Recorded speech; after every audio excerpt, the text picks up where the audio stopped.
নমস্কার দর্শক বন্ধুরা, রেড স্পোর্টস বাংলা আপনাদের সবাইকে স্বাগত। দেখতে দেখতে আমরা পৌঁছে গেলাম বার্মিংহাম এবং আপনারা সবাই জানেন যে বুধবার অর্থাৎ 2রা জুলাই থেকে দ্বিতীয় টেস্ট ম্যাচটি অনুষ্ঠিত হবে এখানে এজবাস্টনে। তবে তার আগে যেটা সবথেকে বড় খবর এই মুহূর্তে সেটা হলো ইংল্যান্ড তাদের দ্বিতীয় টেস্টের দল ঘোষণা করলো এবং সেখানে জফরা আর্চারকে তারা দলের সঙ্গে যোগ করেছে। যদিও দলে কিন্তু প্রথম টেস্টের দল থেকে সেরকম কোনো পরিবর্তন নেই, শুধু জফরা আর্চারকে বাড়তি সদস্য হিসেবে দলের সঙ্গে যোগ করা হয়েছে। আপনারা জানেন যে জফরা আর্চার কয়েকদিন আগেই একটি ম্যাচ খেলেছে, কাউন্টি ম্যাচ খেলেছে এগেনস্ট ডারাম এবং সাসেক্সের হয়ে তিনি বল করেন এবং একটি উইকেটও নেন।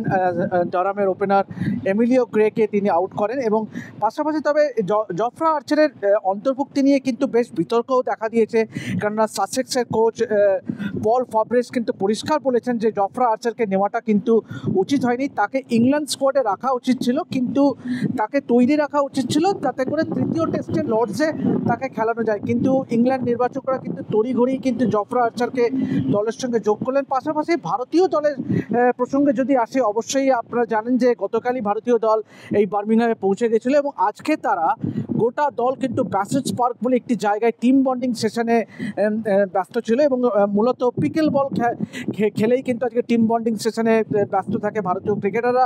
এবং এটি নতুনত্ব নয়, অবশ্যই আপনারা জানেন যে প্রথম টেস্ট ম্যাচটা হেরে কিন্তু মনোবল বেশ তলানিতে, যদিও অবশ্যই lot of questions to be asked কি এই যে তৃতীয় এবং চতুর্থ পেসার কে হবে, জসপ্রীত বুমরা কি আদৌ রাখবে ভারতীয় থিঙ্ক ট্যাঙ্ক যে সেকেন্ড টেস্টের দলে। যদিও আপনারা সবাই জানেন যে ভারতীয় দলের কোচ গৌতম গম্ভীরও নিজে জানিয়েছেন যে জসপ্রীত বুমরাকে কিন্তু 3টে টেস্ট ম্যাচে খেলবে, কিন্তু সেই 3টে টেস্ট ম্যাচের প্রথম এবং দ্বিতীয় টেস্টের আগে যেহেতু একটা লম্বা গ্যাপ আছে প্রায় 8-9 দিনের, তাহলে কি জসপ্রীত বুমরাকে ভারতীয় দল কি খেলাবে দ্বিতীয় টেস্টে এজবাস্টনে।